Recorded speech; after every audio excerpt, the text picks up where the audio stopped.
G'day and welcome to another video. In today's video, I wanted to talk about my sewing machine.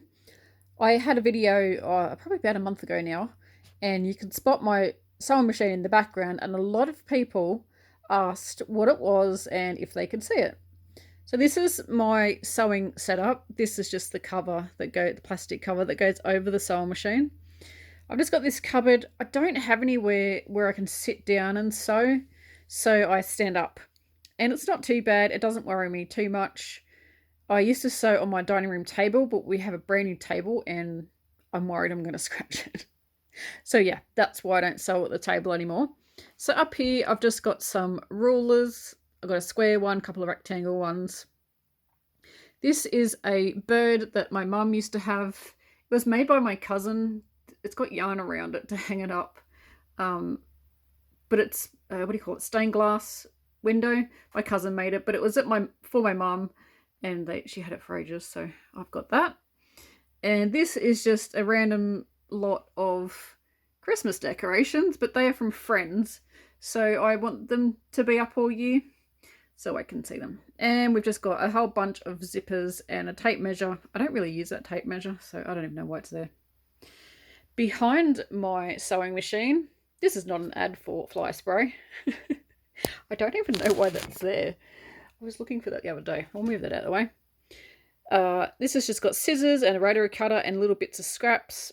That's a tin that when I'm using pins or the little clips that you put on fabric, I don't know what they're called, the clippy things, then they go in there and then I put them back into the container that they get stored in. So that's just some random scrap fabric. This is the thing that goes on top of the sewing machine, and your spool of thread goes on there. A pair of scissors and a scrunchie that hasn't been sewn up yet. And that's what's in there. Oh, just a box of tissues. Nothing exciting. So this is my sewing machine. I'm gonna try and back up without tripping over stuff. This is my sewing machine. It's a Heritage Singer. That's all I can tell you. I don't know if it's got a model number or what, but it is digital. It's currently not plugged in, but it is a digital one, and it has all the little stitches there. So when it's plugged in, that has numbers and stuff on it. I would say it's the next step up from a basic sewing machine. This one costs, you know what, I can't actually remember. I'm going to say $350, but it was on sale or on special, so I did get it cheaper. I think it was originally around $400. And I used to have a sewing machine, I can't remember the brand, but that cost me $100. So you can see that this is like sort of the next step up. It has a few more fancy stitches. I'm comparing this to my cheap sewing machine that I had. And this part here, whatever that bit's called, I'm sure someone will tell me in the comments.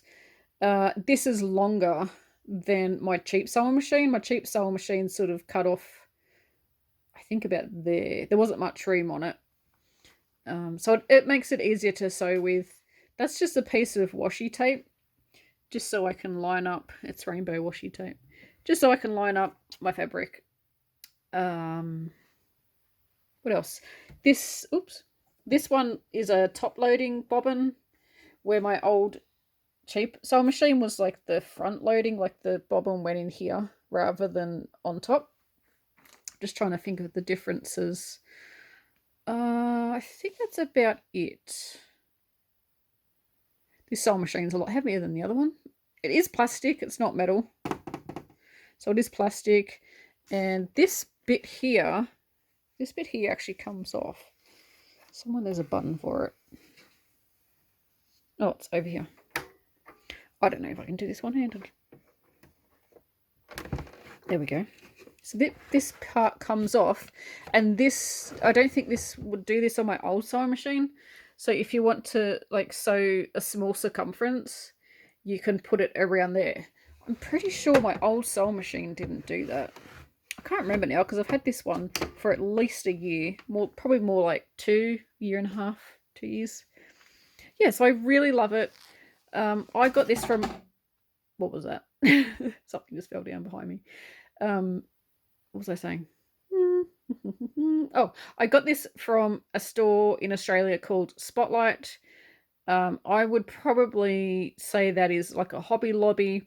It just sells fabric, sewing machines, yarn, crafty stuff. It also sells furnishings and kitchenware. What is going on? My leg keeps bumping something. Yeah, so I'm assuming that's Hobby Lobby. And let me know what that would be in England. I know that, is it Hobby Sew? I know there is a shop in England that has all the crafty stuff. So if you want to go and make something, this is pretty much the shop you would go to find all your stuff.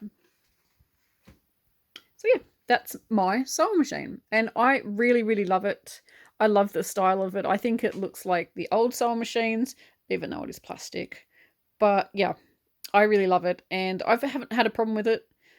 I wouldn't say I am an advanced sewer. I would say I'm somewhere between a beginner and an intermediate. I've made a couple of garments, but patterns still scare me, basically.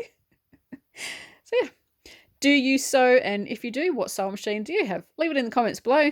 Thanks for watching, guys. I don't normally show sewing related videos. I am a crocheter, if you're just watching this and not subscribed. But people have been asking what sewing machine I have, so here it is. Anyway, thanks for watching, guys, and until next time, happy crochet. Bye.